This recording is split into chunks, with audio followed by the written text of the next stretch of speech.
opposition, two individuals speaking on behalf of the victim in this matter, Mr. Chairman. No objection.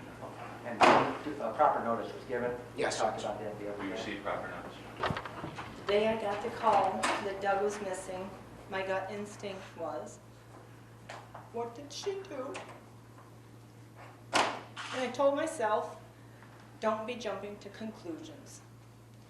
Doug would have only been 54 years old last month, and he should have had a lot of years ahead of him. The Doug I knew was loving, good-hearted, caring, and easygoing person. He liked to have fun. He was a big guy, but he truly had a gentle soul, and he wouldn't hurt anybody. He loved his sons, and he would always tell me how proud he was of them. This past year has been rough on a lot of us that knew Doug, but especially his sons. They lost their father to a murder, and the more horrifying thing is, their so-called mother is the one that did it. Charlene, you had the opportunity to save Doug after you hit him in the head, call an ambulance, but you chose to get a gun and end his life. I didn't see Doug very often, as much as I would have liked, but we'd talk on the phone, or he'd stop by my work or home to surprise me. We didn't stop by his house very often because we felt uncomfortable due to past previous outbursts of Charlene, fits of rage. I didn't ever want to hear anyone say, Charlene, that you are a loving, caring mother, because that's an outright lie. You're unfit to be called a mother or a wife. I witnessed several times your vicious nature toward your sons and animals. I would talk to Doug about it, about what we'd seen, and he said he would take care of it. But my guess is he wouldn't dare mention your behavior because there would have been a fight and you'd go into another rage. My brother would tell me again and again, Charlene, how you were unfaithful to him. And one time he actually caught you with another man and you got mad at him. You're unfaithful and you have the nerve to be mad. You clawed his face. Are you an animal? Since Doug's murder, I've heard more accounts of abuse toward the boys and unfaithfulness to Doug. And apparently you were never taught right from wrong. I'm not here to say that Doug was a saint or that he never lost his temper. There's not one person in this room that has ever not gotten mad, yelled, or called names. But I know that Doug would never hit you, Charlene, and I am sure that when fights were started, you're the one that provoked them. You were raised by a domineering, manipulative influence, and Charlene, that influence made you into the abusive, controlling, evil, hate-filled monster you are. And you caused so much pain to so many because of your miserable existence. All the suffering my brother and his boys endured over the years because of you. I truly believe that if you hadn't killed Doug, you would have eventually gone after one of your sons. Charlene, you will never feel any guilt for what you've done. The only thing you feel bad about is that you got caught. You have no heart, and you only care about yourself. I think of Doug every day. It's extremely painful to lose a sibling. But it's horrifying to think of how he died and how he suffered. I would always tell him that I loved him when I saw him or when we spoke. And I always was comforting to know that he was a phone call away if I needed him. I miss his sense of humor, his laugh, and his bear hugs that he would give. He could always make me feel better.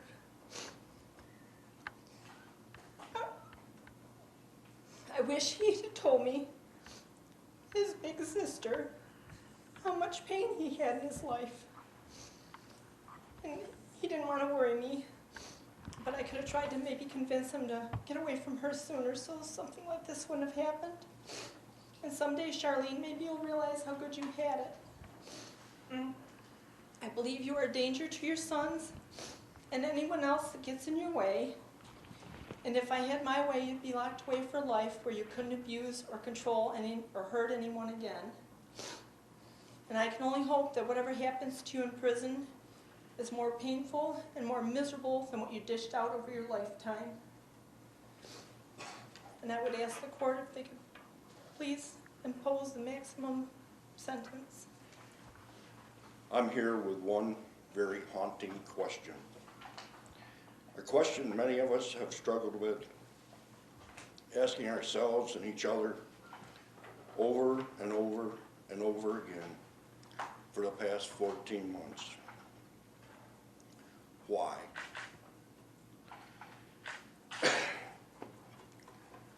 Why was it necessary to take the life God had given to Doug? Why would someone take a father from 4 young men at a time when a father could be an essential part of their lives? Why would anyone think they had the right to take a brother, an uncle, a co-worker, a neighbor, or in many lives of so many, including myself, a dear and loyal friend? A friend who gave of himself any time to anyone. Charlene took Doug from so much and from so many, leaving a huge void in many different areas and many different lives. The rest of us live with the devastating results. Results that destroyed parent-children relationships, results that altered a network of family support and placed new burdens on a family and Doug's workplace. A financial and emotional impact put on 4 brothers by their own mother. This criminal action has not just affected the family, it touched the whole community. Because of such actions, a judge will now pronounce a sentence of punishment. And because of the evilness and the widespread effect of this heinous crime, a substantial punishment is deserved. Someday, after this proceeding is over, Charlene will once again stand before the presence of a judge, an even greater judge with the power to sentence into eternal darkness and damnation. It will be God's court, and God is the righteous judge. Will he see Charlene as sinless or sinful? In his mercy and grace, he has promised to forgive. Charlene needs to plead for forgiveness from family, friends, and God. I feel with all my heart that this is what Doug would ask her to do. As the Bible says, this family and this community will not be overcome by this evil, but will overcome this evil with good. I've already witnessed the outpouring of love and support extended to this family. My desire and prayer for Charlene is that she will call upon God for forgiveness so she can experience his great love in her life. And this might enable 4 young men to see the courageous example of humble behavior and God's purpose. And then the question why might be answered. Thank you.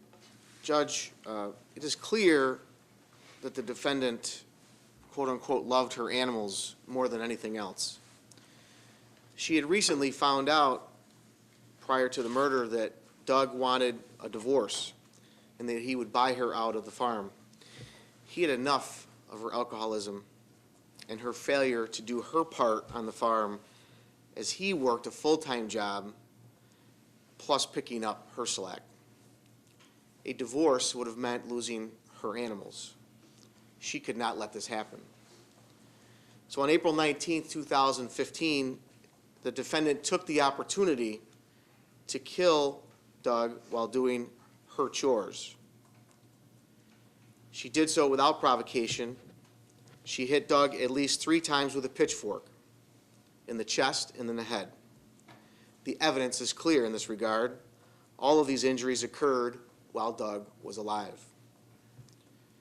She was not in any danger of physical harm on that day or any other day.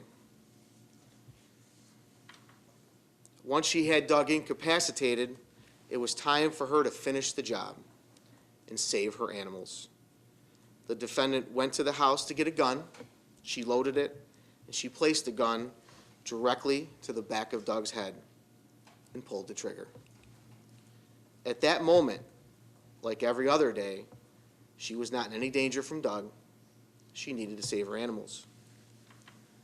The defendant knew that when she killed Doug, she would need a way out of this. So she created and then fostered a missing person story, part 1 of her plan. After shooting Doug in the head, she bound his hands and feet with baling wire. She used an electric feed cart capable of moving hundreds of pounds of animal feed, hooked his bound hands, and dragged his lifeless body out to part of the barn where she could use another piece of equipment, the skid steer. Once that was accomplished, she scooped his body up with the skid steer, drove the body out to an old manure pile. For what purpose? In the farming community, a compost pile can and has been used to quickly and efficiently decompose dead animals. The defendant was attempting to rid Doug's body as quickly as possible so that no one would ever find him, including his sons. She then went about her business as if nothing happened, taking care of her animals until Doug's son, not the defendant, called 911 saying that his father was missing. Then entered part 2 of her plan. On April 20th, 2015, New York State Trooper Matthew Hare interviewed the defendant regarding the missing person report, and he interviewed the defendant. At this moment when she's being interviewed, the entire family is now worried about the whereabouts and the well-being of Douglas Mess.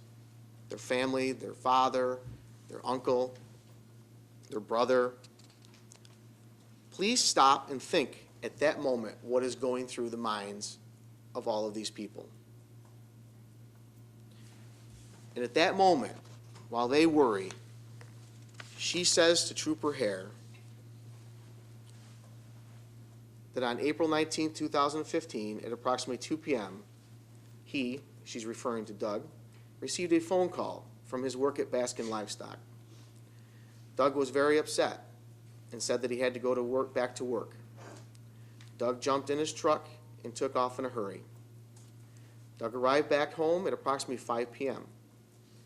Doug went and emptied the spreader. Then he ran the gutters and setting up to milk the cows. I came out of the barn at approximately 8 p.m. and noticed the tractor and spreader back in the driveway. I thought Doug was down in the lower barn watering and feeding the heifers. I went into the house and then came back out to the barn shortly thereafter to milk the cows. After a few minutes, I noticed that Doug had not come in the barn to feed the calves. I attempted to call Doug on his cell phone with negative contact. I kept milking and didn't think anything of it. After getting through the milking, I came in and went to bed.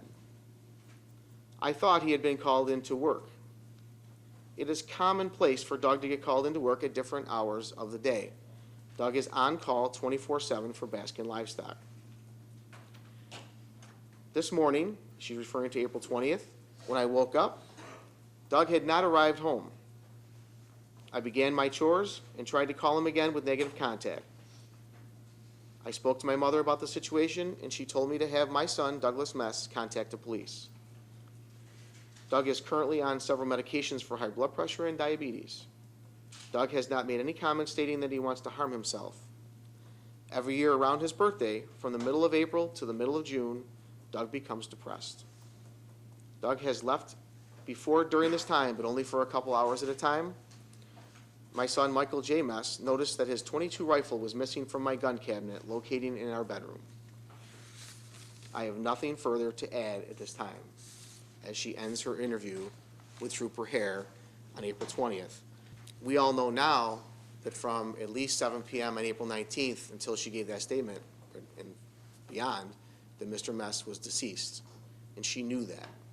And the defendant let this ruse play out for hours, as many members of the family and the community were out searching the farm for Mr. Mess's body.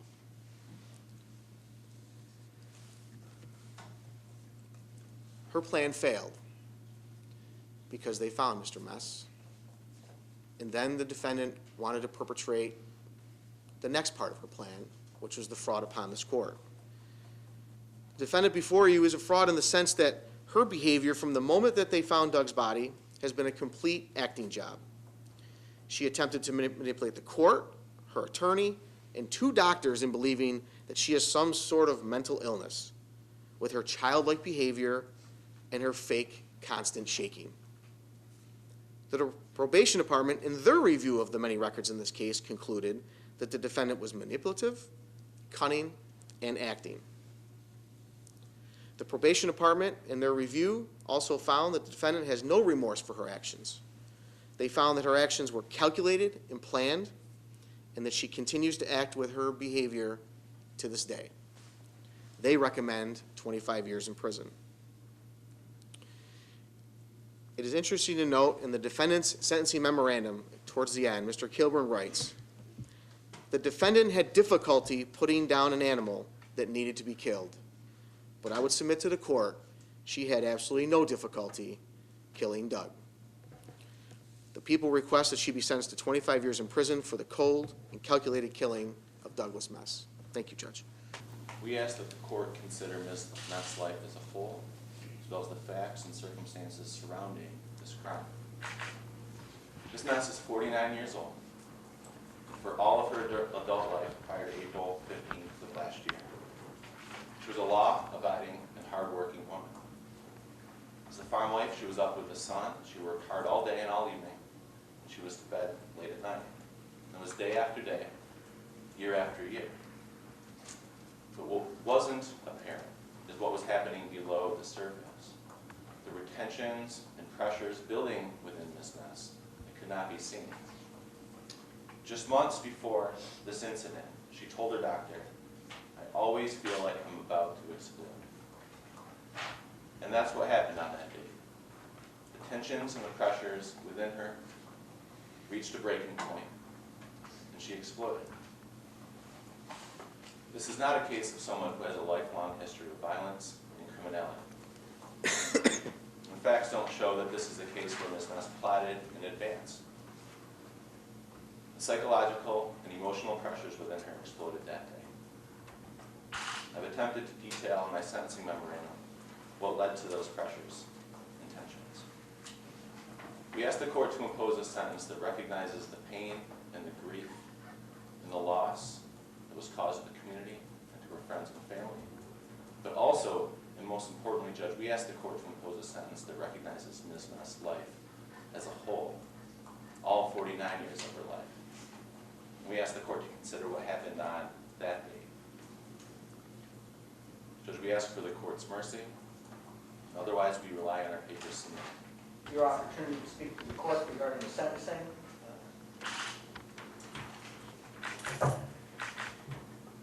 Does your client wish to address the court, Mr. Kilburn? No, Your Honor, she does not. She understands this is an opportunity to speak to the court directly regarding her plea of guilty to manslaughter in the first degree. I've discussed that opportunity with her, and she is choosing not to address the court. On April 19th, 2015, you caused the death of Douglas Mess. The medical examiner opined the cause of death was a gunshot wound to the head. This all occurred at the family farm on Exchange Street in Attica. The decedent, Douglas Mess, was then trussed with a rope and buried in a manure pile. He was reported missing by your son Douglas on April 20th, 2015. A search ensued of the farm. Law enforcement and family assisted. Law enforcement involved state that you purposely misled all responding personnel as to her last contacts and last communications with her husband. Ultimately, your husband and father of 3 of your children was found buried in that manure pile. Your actions in causing the death of your husband and father of your children must have consequences. The death of Douglas Mess resonates throughout the family and this community. Your children have lost their father. His family has lost their brother. The community has lost a member. It is the sentence of this court that, based upon your plea of guilty to manslaughter in the first degree, that you be sentenced to a 25-year permanent state prison sentence with 5 years of post-release supervision.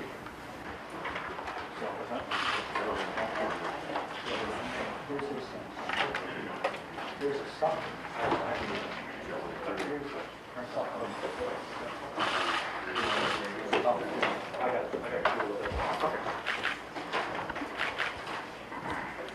We'll take a brief adjournment.